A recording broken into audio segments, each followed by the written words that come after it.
बाक्सा जिल्ला मुंख्लंआरि नखर आफादनि मोनसे 3 बोसोरसालिया मोनसे गेवलां मेल खुंफुंनो लानाय जादों। दा बेहाय जोङो हरखाब समनि गेजेराव खालारखौ थि खालामनाय जादों। दा बेवहाय जोङो प्रग्राम आरो पस्टारफोरखौ जोङो साफायस्लाबनो हायाखै आरो फारसेथिंजाय जोंहा रांखान्थिनि आंखाल। बेखायनो जोङो दा हरखाब समाव जोङो खौरां बिजोंनि गेजेरजों बेखौनो फोरमायबाय। फैगौ मार्च दाननि 3 खालार खालि जोङो मोनसे बाक्सा जिल्ला मुंख्लंआरि नखर आफादनि गेवलां मेल खुंनो लानाय जादों।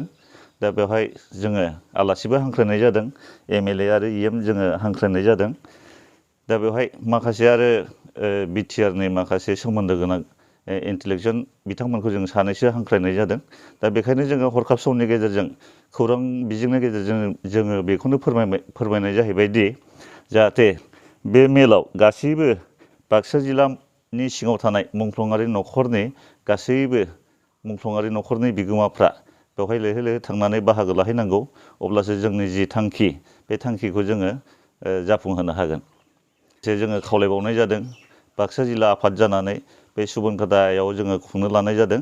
गासैबो सुबुनखाथानि ओनसोलनि मानगोनां रायजो राजाफोरखौ जोङो बेवहाय लैहोर लैहोर थांनानै बाहागो लाहैनोबो जों खावलायनाय जादों। गासैबो तामुलपुरनि मुंख्लंआरि नखरनि बिगोमाफोरखौबो जोङो हांख्रायदों बेवहाय लैहोर लैहोर थांनानै बाहागो लाहैनांगौ। बेवहाय जोङो माखासे गोजाननिफ्राय थांनानै जिहेथु बे मेलाव बाहागो लागोन जेब्ला जों बेहाय जानाय लोंनायनिबो जोङो जगार खालामनाय जादों।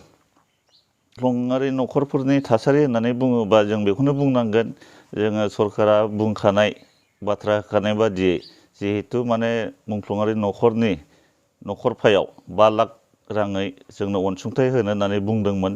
नाथाय गोबाव बोसोर जालांबाय, दिनैसिमबो जोङो मोननो हायाखै।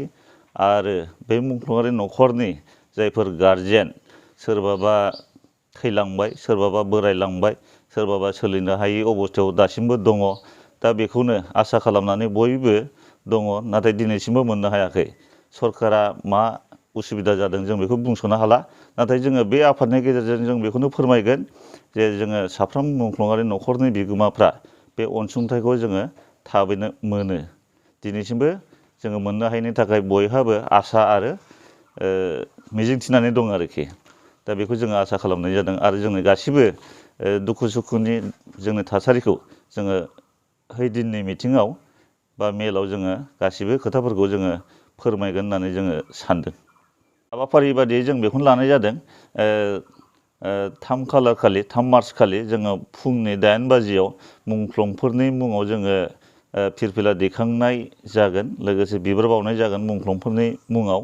आरो बेबायदिनो 10 बाजिनिफ्राय जोङो मेलखौ जागायजेनगोन। बे मेलाव आलासिफोरा बाहागो लानायाव जोङो गासिबो आलासिफोरखौ बरायनो सानदों।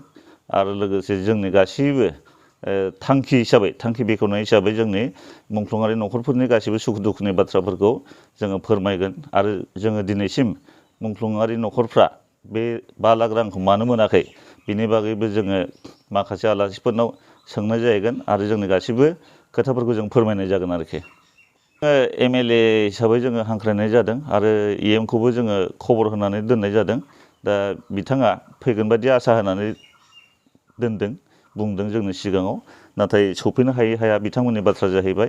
आरो लोगोसे जोङो सरकारजों सोमोन्दो थानाय जाय इन्टेलेक्टुवेल बिथांमोन जों बिसोरखौबो हांख्रायनाय जादों जाहाथे बिसोरनि गेजेराव जोंनि गासैबो समस्याफोरखौ जोङो फोरमायनो हागोन।